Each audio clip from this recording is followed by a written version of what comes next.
Okay okay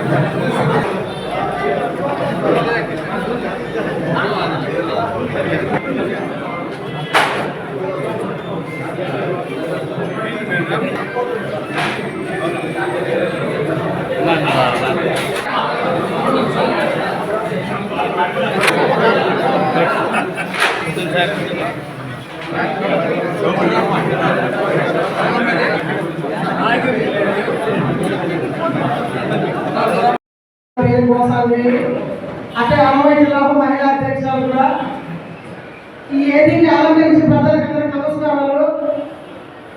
కొత్తగా ఎన్నికైన జిల్లా అధ్యక్షుడికి నా హృదయపూర్వక ధన్యవాదాలు చెల్లించుకున్నాను. అట్లే నడిని తులసిరెడ్డి సార్ గారికి ఒక సీనియర్గా, ఒక తండ్రిగా, ఒక కార్డు ఫాదర్గా మాకుండి సలహాలు చెప్పి ఎవరిని కూడా చేతులు కూడా దగ్గర తీసుకొని ఓదార్చే మనస్తత్వం ఆయన కూడా కాబట్టి ఆయన కూడా హృదయపూర్వక ధన్యవాదాలు చెల్లించుకున్నాను. మన చిత్తూరు భాస్కర్ సార్ కూడా అట్లే మన రెడ్డివాస సార్లు అందరూ కూడా అదేవిధంగా మన మాజీ జిల్లా అధ్యక్షుడు అల్లాపకాశాలను కూడా నా హృదయపూర్వక ధన్యవాదాలు చెల్లించుకున్నాను. ఊరికే ముక్కు మీద కోపం తప్పగానే ఆయన దగ్గర ఏమి లేదు. కోపం ఒకటే ఆయన దగ్గర మళ్ళా మనిషిని దగ్గరికి జాబ్ తీసుకుంటారు. నేనంటే చెప్పా కోపాన్ని తగ్గించుకోగలుగుతున్నాను. జిల్లా అధ్యక్షుడు గారు ఎన్నికైన వాళ్ళకు ధన్యవాదాలు తెలియజేస్తున్నాను. మన వచ్చేసి ఏంటంటే గాజుల భాస్కర్ గారు పేదలు ఎక్కడున్నారో అక్కడ ఉన్నాడు అతను. పేదల గుండెల్లో నిద్రపోయే వ్యక్తి గాజుల భాస్కర్ అంటే నిజంగా ఒక ఆడకూతురు కానీ ఒక మగవాడు అభిమానము, ప్రేమించే మనస్తత్వము అతను ఉన్నది. కానీ నేను ఆ విషయంలో చాలా ఎవరికైతే గర్వపడుతున్నాను. ఎందుకంటే అటువంటి జిల్లా అధ్యక్షుడు మా శరీరమ్మ ఎన్నుకున్నందుకు ఆమె కూడా కృతజ్ఞతలు చెల్లించుకున్నాను. మాకు ఇలాంటి జిల్లా అధ్యక్షుడు కావాలని, మనమందరం ఐకమత్యంగా, మనమందరం సమాధానంగా, మనం కాంగ్రెస్ పార్టీ రోషంగా కష్టపడి పనిచేసి మన విజయం సాధించి రాజకీయాలను ప్రధానం చేసుకోవాలని మన లక్ష్యం. ప్రతి ఒక్కరు కూడా మనం అనుకూలంగా సమాధానం ఉండాలి. జిల్లా అధ్యక్షుడు నడగాలి. మన ఇష్ట సమయంలో నడుచుకుంటూ ముందు మాట వెనక మాట మాట్లాడకూడదు. అందరూ సమానం ఉండి ఐకమత్యం ఉండి రైల్వే గొడవలు కానీ రాయి చెట్లు కానీ మన జిల్లాలో మన మండలానికి చెప్పాలి. అందరితో కూడా మనం 2029లో గెలుపనేది మనమే చేసుకోవాలని సభాముఖంగా తెలియజేస్తున్నాను. ఈరోజు అన్నమయ్య జిల్లా రాయచూరులో జరుగుతున్న కాంగ్రెస్ పార్టీ జిల్లా అధ్యక్షులు భాస్కర్ ప్రమాణ స్వీకారం చేసినటువంటి పెద్దలు మాజీ రాజ్యసభ సభ్యులు సుధీర్ గారికి, అలాగే పేరు చెప్పుకున్న పెద్దలు వేదిక మీద ఉన్న పెద్దలు, కాంగ్రెస్ పార్టీ నాయకులు, అభిమానులు ప్రతి ఒక్కరికి పేరు పేరున ధన్యవాదాలు తెలియజేసుకుంటూ నా నమస్కారాలు తెలియజేసుకుంటున్నాను. ఈరోజు కాంగ్రెస్ పార్టీ ఉన్న పరిస్థితుల్లో కాంగ్రెస్ పార్టీ అభిమానులు కానీ, కార్యకర్తలు కానీ కొంతమంది నిరుత్సాహంలో, కొంతమంది ఇక్కడ చూడ అలా సార్ కొద్దిగా ఉన్నాడు సార్. ఇక్కడ చూడండి, ఇక్కడ చూడండి. చేది దుఃఖం నిపించుకోవాల వల్ల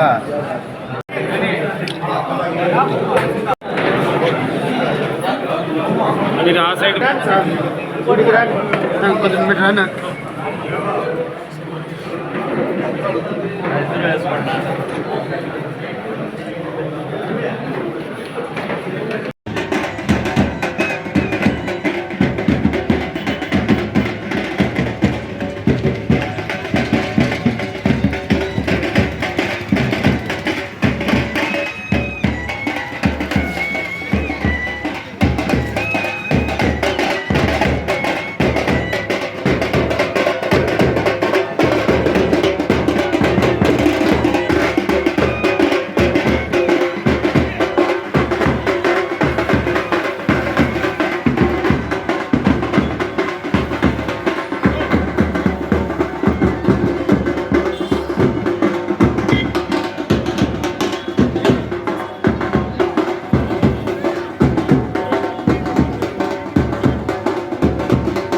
తెచ్చినాడు.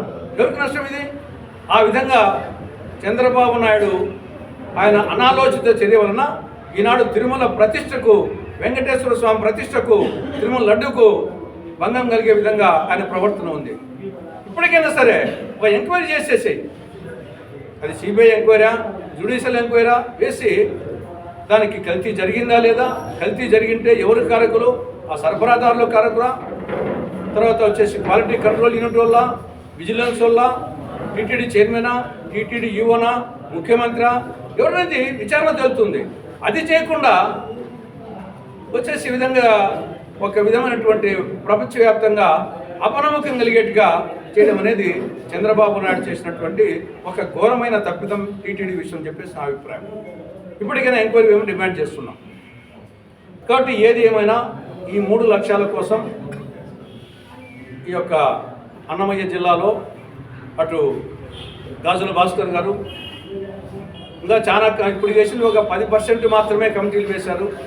ఇంకా 90% కమిటీలు సభ్యులందరికీ అవకాశం ఉంది. ఇంకా రాష్ట్ర స్థాయిలో సెక్రటరీస్ వేయాలా, జాయింట్ సెక్రటరీస్ వేయాలా, అనుబంధ సంస్థల అధ్యక్షులు, రాష్ట్ర స్థాయి అధ్యక్షులు వేయాలా, రాష్ట్ర కమిటీ వేయాలా, జిల్లా స్థాయిలో ఇంకా జిల్లా కమిటీ, ప్రస్తుతం ఓన్లీ జిల్లా అధ్యక్షుడు మాత్రమే ఉన్నారు. ఇంకా వైస్ ప్రెసిడెంట్లు, జనరల్ సెక్రటరీసు, కోశాధికారి, కార్యవర్గ సభ్యులు వీళ్ళందరినీ వేయాలి. అదేవిధంగా అనుబంధ సంస్థల జిల్లా కమిటీలు వేయాలి, మండలాధ్యక్షులు, మండల కమిటీలు వేయాలి. కాబట్టి ఇంకా 90% పదవులు ఖాళీగా ఉన్నాయి. అందరికీ అవకాశం కల్పిస్తాం. దాంట్లో ఏమాత్రం సందేహపడాల్సిన అవసరం లేదు. కాబట్టి ఆ 3 లక్ష్యాల కోసం కృషి చేయాలని చెప్పేసి నేను కాంగ్రెస్ శ్రేణులకు విజ్ఞప్తి చేస్తున్నాను. తర్వాత ఈ జిల్లాకు సంబంధించి ఒక 3-4 ప్రధానమైన ఇష్యూస్ ఉన్నాయి. దాని మీద రాబో రోజుల్లో శర్మిలారెడ్డి గారి నాయకత్వంలో నిరసన కార్యక్రమాలు, అటు ర్యాలీలు కానీ, నిరసన కార్యక్రమాలు కానీ, పాదయాత్రలు కానీ చేయడం జరుగుతుంది. అందులో ప్రధానమైనది వచ్చేసి కడప, రాయచోటి, మదనపల్లి, బెంగళూరు నూతన బ్రాడ్గేజ్ రైలు మార్గం. ఇది 2008లో కాంగ్రెస్ హయాంలో దీన్ని 50% రాష్ట్రము, 50% కేంద్రము భరించే విధంగా నిధులు మంజూరు కావడం జరిగింది. కడప నుండి పెళ్లిమరి వరకు పూర్తయింది, 22 కిలోమీటర్లు. తర్వాత జగన్మోహన్ రెడ్డి ముఖ్యమంత్రి అయిన తర్వాత మ్యాచింగ్ గ్రాంట్ ఇవ్వని కారణంగా, ఈ ప్రాజెక్టు మాకు వద్దు అని చెప్పిన కారణంగా అది నిలిచిపోయింది.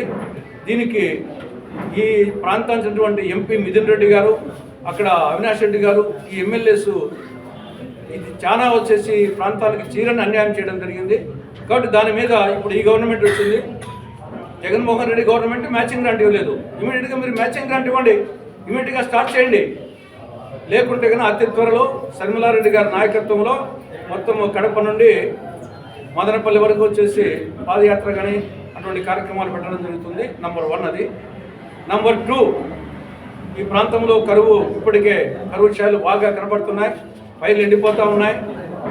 కాబట్టి కరువు గురించి ఇంతవరకు రాష్ట్ర ప్రభుత్వం ఏమాత్రం పట్టించుకోవడం లేదు. దాని మీద ఒక కార్యక్రమం చేపట్టడం జరుగుతుంది. 3వది అన్నమయ్య ప్రాజెక్టు కొట్టుకుపోయి 3 సంవత్సరాలు అయింది. ఇప్పటికీ ప్రాజెక్టుకు అతిగతి లేదు. ఆ నిర్వాసితుల పరిస్థితి పట్టించుకునేవాడు లేడు. కాబట్టి దాని గురించి కూడా పోరాటం చేయడం జరుగుతుంది. 4వది కడప, రాజంపేట, కోడూరు, రేణుగుంట ఈ యొక్క national highway 4 lane national highway sanction అయింది, కానీ ఫారెస్ట్ క్లియరెన్స్ రాని కారణంగా అది నిలిచిపోయింది. కాబట్టి దాని గురించి కూడా కార్యక్రమాలు చేయడం జరుగుతుంది. ఇలాంటి ముఖ్యమైన కార్యక్రమాలు ఈ జిల్లాకు సంబంధించి చేపట్టి శర్మిలారెడ్డి గారి నాయకత్వంలో అందరూ సమిష్టిగా ఈ యొక్క సమస్యల పరిష్కారం కోసం కృషి చేయడం జరుగుతుంది. 100 రోజుల్లో ఇది మంచి అభిప్రాయంలో ఇది మంచి ప్రభుత్వం కాదు, ఇది ముంచే ప్రభుత్వం. జస్ట్ మిస్ అయినట్టుంది. కాబట్టి ఏది మంచి ప్రభుత్వం? నిత్యావసర సరుకులు చూసామా? కేంద్రమేమో వంట నూనెల మీద దిగుమతి సుంకం పెంచి పామాయిలు, సన్ఫ్లవర్ ఆయిల్, ఈ యొక్క వంట నూనెలు వచ్చేసి సలసలా కాగిపోతూ ఉన్నాయి. ఇంకా ఇక్కడ చూస్తామా? కూరగాయల ధరలు, కందిపప్పు, వెల్లుల్లి, మిగతా నిత్యావసర ధరలు ఆకాశాన్ని అడుగుతున్నాయి. దీన్ని మంచి ప్రభుత్వం అంటామా? 2వది వచ్చేసి ఉచిత ఇసుక విధానంలో ఉచితం లేదు, ధరలు వచ్చేసి అప్పటికంటే ఎక్కువ అయిపోయినాయి. కానీ దాన్ని మంచి అంటామా? కాబట్టి సూపర్ 6 6లో ఒక్కటే అమలు చేసింది, మిగతా 5 అమలు చేయలేదు. కాబట్టి ఇది మంచి ప్రభుత్వం కాదు, ముంచే ప్రభుత్వం.